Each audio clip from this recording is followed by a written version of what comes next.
नमस्कार, आप देख रहे हैं न्यूज वन इंडिया। मैं हूं आपके साथ कीर्ति बिंदल और बुलेटिन का आगाज हम बड़ी खबर के साथ करें। कोलकाता से बड़ी खबर, थोड़ी ही देर में राष्ट्रीय गंगा परिषद की अहम बैठक होगी। वीडियो कॉन्फ्रेंसिंग के जरिए बैठक में शामिल होंगे प्रधानमंत्री नरेंद्र मोदी। सीएम योगी समेत कई केंद्रीय मंत्री भी बैठक में हिस्सा लेंगे। बैठक के बाद सीएम योगी वाराणसी के लिए रवाना हो जाएंगे और शाम 5 बजे बाबतपुर एयरपोर्ट वाराणसी पहुंचेंगे सीएम योगी। शाम 5:30 बजे सर्किट हाउस वाराणसी पहुंचेंगे सीएम योगी। 11 बजे से 2 बजे तक एनजीसी की होगी अहम बैठक। तो बड़ी खबर हम आपको बता रहे हैं, आज का दिन बहुत महत्वपूर्ण। शाम 5 बजे बाबतपुर एयरपोर्ट वाराणसी पहुंचेंगे सीएम योगी। शाम 5:30 बजे सर्किट हाउस वाराणसी पहुंचेंगे सीएम योगी। और इसी के साथ साथ आपको बताते चले 11 बजे से 2 बजे तक एनजीसी की अहम बैठक होनी है कोलकाता में। थोड़ी देर में राष्ट्रीय गंगा परिषद की होगी अहम बैठक। तो गंगा अविरल बहे, गंगा स्वच्छ हो, निर्मल हो, इसके लिए तमाम राज्यों के मुख्यमंत्रियों को मिलकर के आगे आना होगा और इसलिए खास बैठक बुलाई गई थी कोलकाता में। मुख्यमंत्री योगी आदित्यनाथ पहुंच चुके हैं कोलकाता और बस बैठक शुरू हो गई है। बैठक शुरू होने वाली है कुछ ही देर बाद और बैठक खत्म होने के बाद मुख्यमंत्री वापस लौट आएंगे उत्तर प्रदेश और शाम 5:30 बजे सर्किट हाउस वाराणसी पहुंचेंगे सीएम योगी आदित्यनाथ। तो कोलकाता में जो मीटिंग रहने वाली है वो 11 बजे से 2 बजे तक रहने वाली है। एनजीसी की खास बैठक है ये और थोड़ी देर में राष्ट्रीय गंगा परिषद की होगी अहम बैठक। वीडियो कॉन्फ्रेंसिंग के जरिए बैठक में शामिल होंगे पीएम मोदी। तो इस वक्त की बड़ी खबर आपको बता रहे हैं, सीएम योगी समेत कई केंद्रीय मंत्री भी बैठक में लेंगे हिस्सा और बैठक के बाद वाराणसी के लिए रवाना होंगे सीएम योगी। गंगा निर्मल हो, अविरल हो, स्वच्छ हो, उसके लिए अभियान उठाया है केंद्र सरकार की ओर से और लगातार सवाल पूछे भी जाते रहे हैं गंगा की साफ सफाई को लेकर के। लेकिन केंद्र सरकार और बीजेपी शासित राज्य के मुख्यमंत्री यही कहते हैं कि इस पर कार्य हो रहा है, ये लंबी परियोजना है, इस पर काम करने में देर तो वाकई लगेगी। और हमारे साथ एसके वाजपेयी बने हुए हैं ज्यादा जानकारी के साथ संवाददाता एसके वाजपेयी।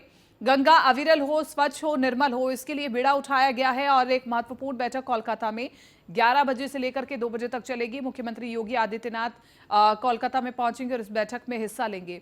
क्या पूरी रणनीति बनाई गई है, कैसे गंगा को स्वच्छ किया जाए, निर्मल किया जाए, क्या कुछ बैठक में होगा? बिल्कुल, अगर हम देखें तो प्रधानमंत्री मोदी लगातार प्रयास कर रहे हैं कि पूरे देश भर में गंगा अविरल और निर्मल हो। जो गंगा की धारा है वो अविरलता और निर्मलता के साथ उन सभी प्रदेशों से निकले जिन जिन प्रदेशों से गंगा होकर गुजरती है। हालांकि ये राष्ट्रीय गंगा काउंसिल की बैठक है जिसमें न केवल उत्तर प्रदेश के मुख्यमंत्री योगी आदित्यनाथ जो कि कल ही देर शाम वहां पहुंच चुके हैं और आज 11 बजे से यह बैठक होनी है जो कि आईएनएस नेताजी जो कि नौसेना का मुख्यालय है उसमें यह बैठक होगी जिसमें कई प्रदेशों के मुख्यमंत्री भाग ले रहे हैं। उत्तर प्रदेश से मुख्यमंत्री योगी हैं, साथ ही साथ उत्तराखंड के मुख्यमंत्री, साथ ही साथ झारखंड, उसके अलावा अगर हम पश्चिम बंगाल के मुख्यमंत्री की बात करें तो वो भी इसमें भाग ले रहे हैं, बिहार के मुख्यमंत्री भी इसमें जाएंगे। तो सीधे तौर पर चूंकि प्रधानमंत्री मोदी को इस कार्यक्रम में पहुंचना था, चूंकि उनकी माता का निधन हो चुका है, तो ऐसी स्थिति में प्रधानमंत्री मोदी गुजरात से ही वीडियो कॉन्फ्रेंसिंग के जरिए इस बैठक को संबोधित करने वाले हैं। सीधे तौर पर यह एक बड़ा कार्यक्रम है, खासतौर पर नमामि गंगे प्रोजेक्ट जो पूरे देश भर में चल रहा है, खासतौर पर उन प्रदेशों में जिन प्रदेशों से गंगा होकर गुजरती हैं, क्योंकि गंगा की अविरलता और निर्मलता को लेकर केंद्र सरकार की तरफ से यह प्रोजेक्ट शुरू किया गया जिसमें गंगा के तटीय इलाकों में जो नेचुरल फार्मिंग है उसको बढ़ावा दिया जाए ताकि जो पेस्टिसाइड या दूसरे जो हानिकारक जो तत्व हैं वो गंगा में ना जाएं। साथ ही साथ गंगा के किनारों पर ओडीएफ करने की योजना इस नमामि गंगे प्रोजेक्ट के तहत है जिसमें ऐसे सभी शहर जो कि गंगा के किनारे पर हैं वहां का जो भी मलबा या नाले हैं वो गंगा में जाने के बजाय सीवेज ट्रीटमेंट प्लांट के जरिए ही गंगा में वो पानी जाए। साथ ही साथ जो गंगा के विभिन्न घाट हैं, खास तौर पर जैसे चाहे वो प्रयागराज हो, काशी हो या दूसरे उत्तर प्रदेश के इलाके हैं, जो उत्तराखंड में हरिद्वार जैसे घाट हैं, उन घाटों के सौंदर्यीकरण, साथ ही साथ वहां आने वाले जो पर्यटक हैं उनको उनसे जुड़ी हुई चीजें, ताकि गंगा की अविरलता और निर्मलता को बिना कोई नुकसान पहुंचाए वहां पर जो धार्मिक अनुष्ठान और धार्मिक चीजें हैं वो संपन्न कराई जाए। तो ये बहुत सारे प्रोजेक्ट्स हैं जो कि नमामि गंगे प्रोजेक्ट के तहत उन सभी प्रदेशों में चल चल रहे हैं जिन प्रदेशों से गंगा गुजरती है। तो निश्चित तौर पर मुख्यमंत्री योगी आदित्यनाथ कल देर शाम वहां पहुंच चुके हैं। आज 11 बजे से यह बैठक वहां पर होनी है। साथ ही साथ प्रधानमंत्री मोदी पश्चिम बंगाल की कई परियोजनाएं जो कि नमामि गंगे से जुड़ी हुई हैं, जिसमें कई एसटीपी और साथ ही साथ सीवेज ट्रीटमेंट प्लांट भी हैं, जिनका आज शिलान्यास और लोकार्पण भी करने वाले हैं। चूंकि प्रधानमंत्री के कार्यक्रम में संशोधन हुआ है, पहले प्रधानमंत्री खुद वहां पहुंच रहे थे, लेकिन अब प्रधानमंत्री इस पूरे कार्यक्रम में वीडियो कॉन्फ्रेंसिंग के जरिए गुजरात से ही जुड़ेंगे। तो निश्चित तौर पर एक महत्वपूर्ण कार्यक्रम, क्योंकि उत्तर प्रदेश सरकार की तरफ से गंगा की अविरलता निर्मलता को लेकर नमामि गंगे प्रोजेक्ट के तहत बहुत सारी चीजें पूरी कराई गई हैं, खास तौर पर उन शहरों में जिन शहरों से गंगा निकलती है। और जहां तक उत्तर प्रदेश का सवाल है, तो बड़े पैमाने पर उत्तर प्रदेश सरकार की तरफ से गंगा के तटीय इलाकों में बड़े पैमाने पर वृक्षारोपण कराया गया है। जो शहर है उनको ओडीएफ और ओडीएफ प्लस घोषित किया गया है। साथ ही साथ घाटों का सौंदर्यीकरण कराया गया है। गंगा की सफाई के लिए लगातार उत्तर प्रदेश के विभिन्न जिलों में लगातार अभियान चल रहे हैं। तो इन बहुत सारी चीजों को लेकर आज प्रगति रिपोर्ट भी उत्तर प्रदेश साथ ही साथ दूसरे जो प्रदेश हैं उन प्रदेशों के मुख्यमंत्रियों की तरफ से रखी जाएगी, जिसमें यह बताने की कोशिश होगी कि उनके प्रदेश में नमामि गंगे प्रोजेक्ट की क्या स्थिति है और वास्तव में अब तक कितना काम हुआ है। इन बहुत सारी चीजों को लेकर कहीं ना कहीं ये बैठक है। साथ ही साथ केंद्र सरकार इन मद में अच्छा खासा पैसा दे रही है ताकि गंगा की अविरलता और निर्मलता को सुनिश्चित किया जा सके। तो उस पर भी आज बातचीत होगी कि क्या क्या और प्रोजेक्ट्स हैं जो नमामि गंगे प्रोजेक्ट के तहत इसमें जोड़े जा रहे हैं। तो निश्चित तौर पर जो राष्ट्रीय गंगा परिषद की बैठक है आज एक महत्वपूर्ण बैठक है जो कि पश्चिम बंगाल में हो रही है। जी ठीक है, एसके वाजपेयी, शुक्रिया तमाम इस जानकारी के लिए और बातचीत के लिए। और इसी के साथ साथ हम आगे बढ़ रहे हैं, बात करें अगली बड़ी खबर की। लखनऊ से अगली बड़ी खबर आपको बता दें, राज्य स्तरीय एंटी भू माफिया टास्क फोर्स की बैठक और मुख्य सचिव की अध्यक्षता में ये टास्क फोर्स की बैठक होनी है और मंडलायुक्त को एंटी भू माफिया टास्क फोर्स की नियमित बैठक करने के निर्देश दिए गए हैं। भू माफियाओं के खिलाफ सख्त कार्रवाई निरंतर जारी रहने के भी निर्देश दिए गए हैं। प्रदेश में भू माफियाओं से खाली कराई जमीन का 100% उपयोग लोगों के हित के लिए लाए जाए। अवैध अतिक्रमण के खिलाफ प्रदेश के सभी जिलों में 3,42,775 शिकायतों का निस्तारण किया गया। तो बड़ी खबर हम आपको बता रहे हैं, भू माफियाओं के खिलाफ सख्त कार्रवाई निरंतर जारी रहने के आदेश। प्रदेश में भू माफियाओं से खाली कराई जमीन का 100% उपयोग लोगों के हित के लिए किया जाए। अवैध अतिक्रमण के खिलाफ प्रदेश के सभी जिलों में 3,42,775 शिकायतों का निवारण किया गया है। एसके वाजपेयी बने हुए हैं फोन लाइन पर ज्यादा जानकारी के साथ। एसके वाजपेयी, जो भू माफिया है, सबसे पहले तो ये उनके लिए भी बड़ा संदेश कि अगर आगे आने वाले भविष्य में वैसा कार्य करते हैं तो तुरंत कार्रवाई होगी। और सबसे बड़ी बात यह है कि 3,42,775 जो शिकायतें आई उसका भी निस्तारण किया गया और जो अवैध भूमि मुक्त कराई गई है वो लोगों के हितों के लिए इस्तेमाल होंगी। तो कई महत्वपूर्ण बिंदु रहे इस बैठक में। बिल्कुल निश्चित तौर पर मुख्य सचिव की अध्यक्षता में एक महत्वपूर्ण बैठक पहले भी लगातार हुई है। लगातार एक टास्क फोर्स की बैठक होती रहती है, जिसमें चूंकि मुख्यमंत्री का स्पष्ट निर्देश था कि जो भी ऐसे कब्जे हैं, चाहे वो सार्वजनिक जमीनों पर हो या निजी जमीनों पर हो या भूमाफियाओं की तरफ से किए गए हों, उन पर तत्काल एक्शन लिया जाए। हालांकि इस पूरे मामले को लेकर लगातार उत्तर प्रदेश सरकार की तरफ से निर्देश जारी होते रहे हैं। प्रदेश के सभी जिलों में बड़े पैमाने पर भू माफिया को लेकर एंटी भू माफिया टास्क की तरफ से अभियान चलाया गया, जिसमें बड़े पैमाने पर जमीनें खाली कराई गई जो सार्वजनिक और निजी दोनों क्षेत्रों की थी। बड़े पैमाने पर नजूल की ग्राम सभाओं की जमीनों पर भी एक्शन चला और उनको भी खाली कराया गया। जहां तक हम इस पूरे अभियान की बात करें तो अकेले राजधानी लखनऊ में ही करीब 5,000 करोड़ रुपए की जमीनों को उत्तर प्रदेश सरकार की तरफ से एंटी भू माफिया टास्क की तरफ से खाली कराया जा चुका है। तो सीधे तौर पर यह अभियान न केवल उत्तर प्रदेश में है बल्कि प्रदेश के अन्य सभी 74 जिलों में है जहां पर इस तरीके की शिकायतें थी। बड़े पैमाने पर 3 लाख से ज्यादा ऐसी शिकायतें थी जिसमें निजी और सार्वजनिक जमीनों पर कब्जे को लेकर चीजें बाहर आई थी, जिस पर मुख्य सचिव की तरफ से सभी जिलों के कप्तान साथ ही साथ जिलाधिकारियों को निर्देशित किया गया था कि तत्काल वो इस पर एक्शन लें और ऐसे किसी भी कब्जे को तत्काल हटाया जाए। तो निश्चित तौर पर ये बैठक लगभग प्रत्येक माह होती है, जिसको मुख्य सचिव उत्तर प्रदेश के आला अधिकारियों के साथ करते हो। संबंधित विभागों को निर्देशित किया जाता है कि चाहे वो किसी भी विभाग की जमीन हो, अगर उनकी जमीन पर कब्जे की कोई शिकायत है तो तत्काल एंटी भू माफिया टास्क को ये चीजें दी जाए ताकि उस पर जो कानूनी प्रक्रिया है वो भी अपनाई जा सके। साथ ही साथ ऐसे अवैध निर्माण या कब्जों को भी वहां से पुलिस के जरिए से हटवाया जा सके। तो लगातार इस तरीके का अभियान पूरे प्रदेश भर में चल रहा है और अब तक अगर हम देखें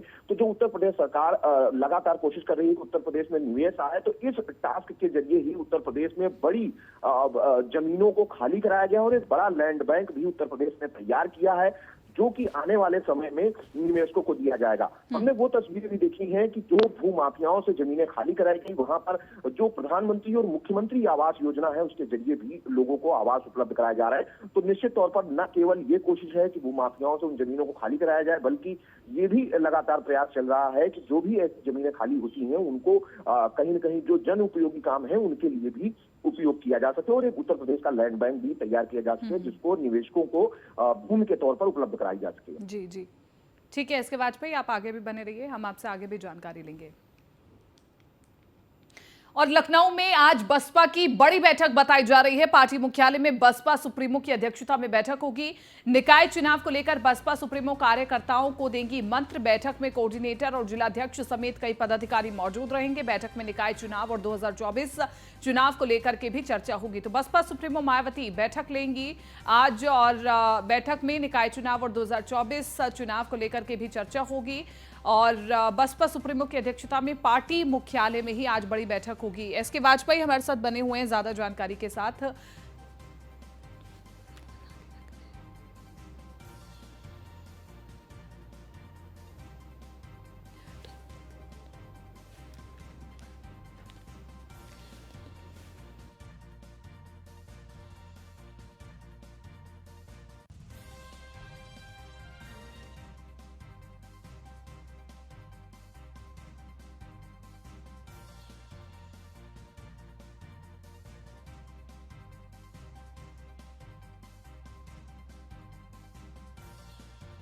तो लखनऊ में बीएसपी की बड़ी बैठक है आज। बसपा सुप्रीमो की अध्यक्षता में पार्टी मुख्यालय में बैठक होगी। निकाय चुनाव को लेकर बसपा सुप्रीमो कार्यकर्ताओं को मंत्र देंगे और लखनऊ में बीएसपी की बड़ी बैठक है। बैठक में कोऑर्डिनेटर और जिला अध्यक्ष समेत पार्टी के अन्य कार्यकर्ता मौजूद रहेंगे।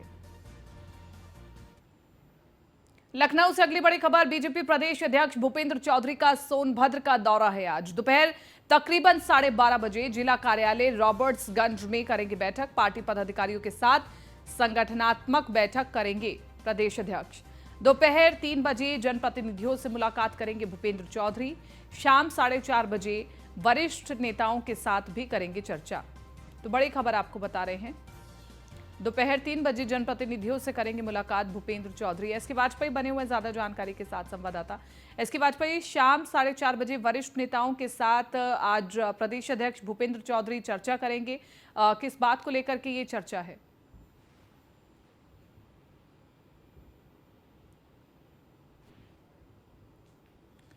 तो दोपहर 12:30 बजे जिला कार्यालय रॉबर्ट्सगंज में बैठक है और उस बैठक में हिस्सा लेंगे भूपेंद्र चौधरी। पार्टी पदाधिकारियों के साथ संगठनात्मक चर्चा होगी। दोपहर 3 बजे जनप्रतिनिधियों से भी मुलाकात करेंगे भूपेंद्र चौधरी।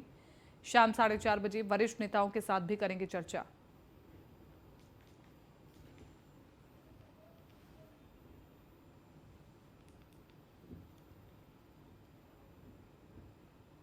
अगली खबर का रुख कर लेते हैं। रुड़की में क्रिकेटर ऋषभ पंत का कार एक्सीडेंट हुआ है। दिल्ली से घर लौटते समय बड़ा हादसा हुआ है। सड़क हादसे में ऋषभ पंत गंभीर रूप से घायल बताए जा रहे हैं। ऋषभ पंत को अस्पताल में भर्ती कराया गया है। दून के मैक्स अस्पताल में उन्हें भर्ती कराया गया। हादसे के फौरन बाद पंत की गाड़ी में आग लग गई और लगातार कई तस्वीरें सोशल मीडिया पर देखने को मिल रही है। कार की हालत बुरी हो चुकी है, क्षत विक्षत हो चुकी है कार। और गनीमत यह है कि ऋषभ पंत की जान बच गई है। हालांकि उन्हें काफी चोटें आई हैं, सिर पर चोट आई है, पैर पर चोट आई है। उनका दून के मैक्स अस्पताल में इलाज चल रहा है। हादसे के फौरन बाद पंत की गाड़ी में आग लग गई। रुड़की से खबर बता रहे हैं, क्रिकेटर ऋषभ पंत की गाड़ी का एक्सीडेंट। और ये हम आपको गाड़ी की तस्वीर दिखा रहे हैं। गाड़ी की तस्वीर देख करके आप अंदाजा लगा सकते हैं कि कितना भीषण ये सड़क हादसा था। और सड़क हादसे में ऋषभ पंत गंभीर रूप से घायल हो गए हैं। और उत्तराखंड के डीजी अशोक कुमार के मुताबिक ऋषभ पंत खुद ड्राइव कर रहे थे इस गाड़ी को और ड्राइव करते वक्त उनकी आंख लग गई, थोड़ी सी झपकी लगी और इस वजह से उनकी गाड़ी इम्बैलेंस हो गई और कंट्रोल से बाहर चली गई और जाकर के डिवाइडर से टकराई। डिवाइडर से टकराने के बाद गाड़ी में आग लग गई और उसके बाद ऋषभ पंत ने खिड़की तोड़ करके वहां से कूद करके अपनी जान बचाई है। इस दौरान उनकी कमर पर भी काफी चोट आई है और सिर पर भी चोट आई है और पैर पर भी चोट आई है। डॉक्टर सर्जरी की बात भी हालांकि कर रहे हैं, लेकिन अभी ज्यादा जानकारी लेने के लिए हमें थोड़ा रुकना होगा। ऋषभ पंत को अस्पताल में भर्ती करा दिया गया है।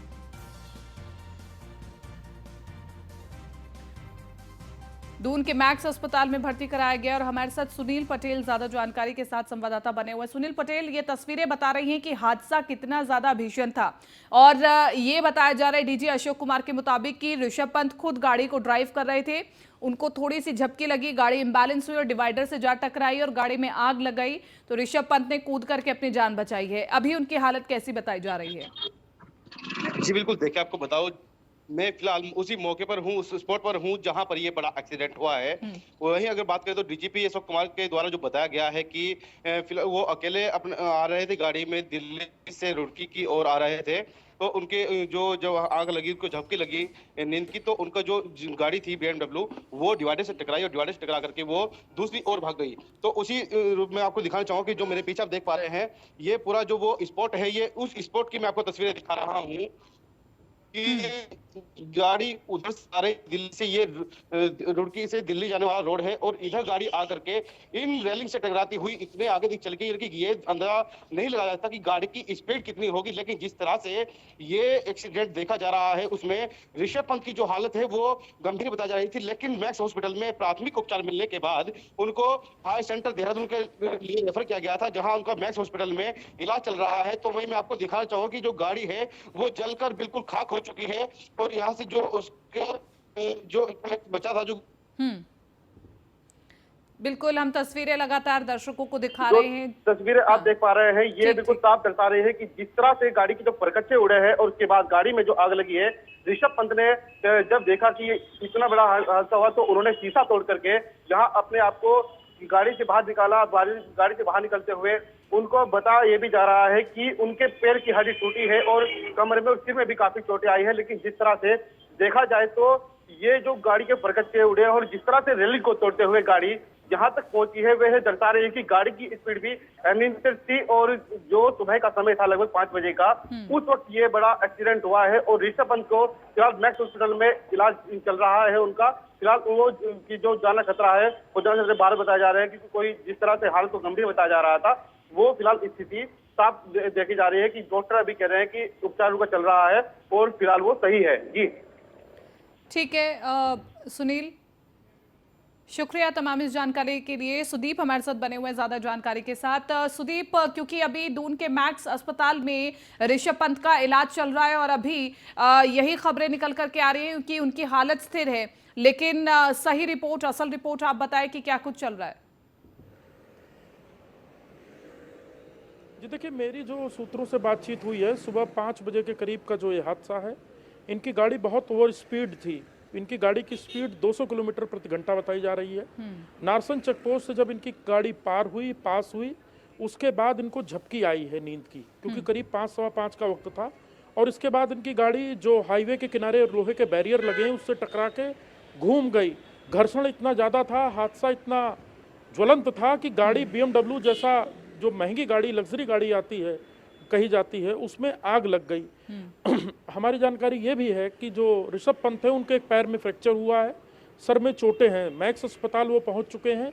उनका सबसे पहले फुल बॉडी MRI होगा और हेड का भी MRI होगा और एक्सपर्ट्स देखेंगे, समझेंगे कि कहीं कोई गुम चोट सर में तो नहीं है।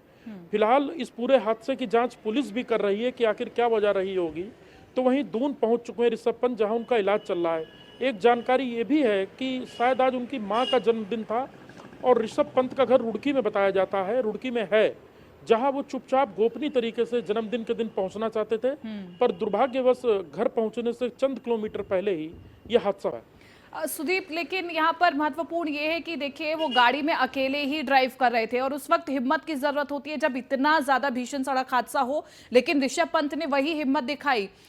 शीशा तोड़ा और उसके बाद जब उन्हें लगा कि गाड़ी में आग लगने जा रही है तो उन्होंने बाहर कूद करके अपनी जान बचाई। ये हिम्मत की जरूरत थी और फिर उसके आसपास जो लोग वहां पर इकट्ठा हुए, उन्होंने पहचाना कि ऋषभ पंत है तो उन्होंने अस्पताल पहुंचाया। तो अगर आज ऋषभ पंत ने ये हिम्मत ना दिखाई होती तो शायद इससे बड़ा कोई हादसा हो सकता था। जी बिल्कुल, देखिए क्योंकि BMW बहुत सुरक्षित कार मानी जाती है और बहुत महंगा मॉडल है ये। बाकी पुलिस की टेक्निकल टीमें जांच कर रही हैं और गाड़ी की स्पीड भी बहुत ज़्यादा थी, जो हादसे का एक अहम कारण बताया जा रहा है। दूसरा, ऋषभ पंत की आंख लग गई, पलक झपकी थी, ऐसा उन्होंने जब मंगलौर के निकट एक अस्पताल में उन्हें भर्ती कराया गया था, तो ऐसा उन्होंने पुलिस कर्मियों से बातचीत में स्वीकार किया है। अब वो मैक्स आ चुके हैं और मैक्स में उनका इलाज चल रहा है। जहाँ तक हिम्मत की बात है, बिल्कुल उन्होंने हिम्मत दिखाई और एक सहन शक्ति भी थी कि इतना बड़ा एक्सीडेंट उनके साथ हुआ और हिम्मत दिखा के ही वो कार से बाहर निकले और अब उन्हें मैक्स लाया गया है। चूंकि ऋषभ पंत उत्तराखंड में ब्रांड एम्बेसडर भी कुछ दिनों पहले बनाए गए हैं, रुड़की के रहने वाले हैं, लिहाजा मुख्यमंत्री ने भी इस दुर्घटना का संज्ञान लेते हुए तत्काल अधिकारियों को निर्देश दिए हैं। हालांकि मुख्यमंत्री कलकत्ता में हैं, उन्होंने निर्देश दिए हैं कि इलाज में कोई कोर कसर नहीं रहनी चाहिए। आवश्यकता पड़ती है, ज़रूरत पड़ती है तो उन्हें तत्काल एयर एम्बुलेंस से दिल्ली, मुंबई या जहां भी एक्सपर्ट्स डॉक्टर कहते हैं वहां के लिए एयरलिफ्ट कराया जाए। हर हाल में ऋषभ पंत को सुरक्षित रखना, उनको जल्द से जल्द ठीक करना है। राज्य सरकार ने भी इसे अपनी प्रतिबद्धता और प्राथमिकता में लिया। बिल्कुल बिल्कुल। सुदीप, परिवारजन पहुंच गए होंगे, परिवार से कोई सदस्य पहुंच गए होंगे अस्पताल में अभी तक? तो जी अभी ऐसी जानकारी नहीं है कि कौन सा परिजन अभी पहुंचा है नहीं पहुंचा। मैक्स निजी अस्पताल है, मीडिया को बहुत दूर गेट के बाहर रखा गया है। अब इंतजार किया जा रहा है जब एम्स जो अस्पताल है उसका आधिकारिक बुलेटिन आने का। ठीक है सुदीप, और इसके अलावा डॉक्टर्स अभी क्या कह रहे हैं कि हालांकि अभी क्योंकि सोशल मीडिया पर ये भी बातें हो रही हैं कि उनको सर्जरी के लिए भी कहा गया डॉक्टर्स की ओर से, इसमें कितनी सच्चाई है? जी देखिए, जैसा कि मैंने बताया उनके पैर में फ्रैक्चर है, जैसा पुलिस सूत्र हमारे बता रहे हैं। एक्सीडेंट के कारण सर में चोटें हैं, लिहाजा एक तो फ्रैक्चर होने के कारण प्लास्टर तो बंधेगा ही, ये तो तय है, सामान्य बात है। और दूसरा, जब इस प्रकार के एक्सीडेंट होते हैं तो एमआरआई होता है और हेड का एमआरआई अलग होगा, फुल बॉडी एमआरआई अलग से होगा। अब बाकी और अधिक एक्सपर्ट्स जो हैं इस मैक्स अस्पताल के डॉक्टर वो बताएंगे और इसके लिए आधिकारिक बुलेटिन भी मैक्स अस्पताल की ओर से जारी किया जाएगा। ठीक है, शुक्रिया सुदीप तमाम इस जानकारी के लिए और बातचीत के लिए। और एक छोटे से ब्रेक के लिए रुक रहे हैं, ब्रेक के उस पार खबरों का सिलसिला लगातार जारी है।